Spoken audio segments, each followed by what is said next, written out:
L'invention du salafisme moderne et contemporain cherche à répondre à une situation de crise en se réfugiant mentalement dans le passé et non pas en cherchant à inventer le futur.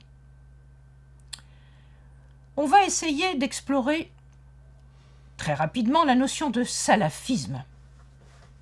Et si on traite ces questions historiquement, on va s'apercevoir que ce retour vers le passé, comme pour y trouver une période qu'il faudrait restaurer et qui n'existe plus, c'est en fait une idéologie qui n'est pas du tout ancienne ni primitive dans le monde musulman. C'est une idéologie qui a commencé à se faire jour dans le cadre de la première crise majeure que l'islam, qui s'était constitué jusque-là de façon victorieuse et triomphale, la première crise gravissime que l'islam a traversée, qui, au 7e siècle, est la période des invasions mongoles. Aujourd'hui, avec tous les bouleversements de la période moderne, de la période contemporaine, avec la domination coloniale, avec la disparition des anciens empires, nous sommes de nouveau dans cette situation de crise. Et de nouveau, la notion de salafisme réapparaît sous des formes diverses qui, pour certaines, sont des formes terribles.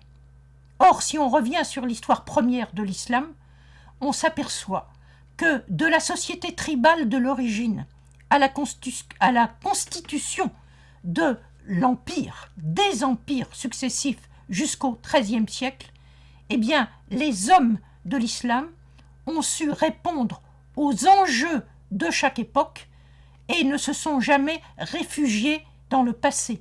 Ils ont été responsables de leur présent et ils ont innové en gardant les valeurs de leur religion et de sa culture, et non pas en y cherchant un repli qui les fermerait à une ouverture vers l'avenir.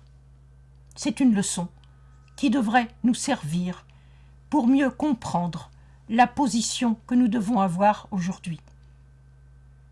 À bientôt.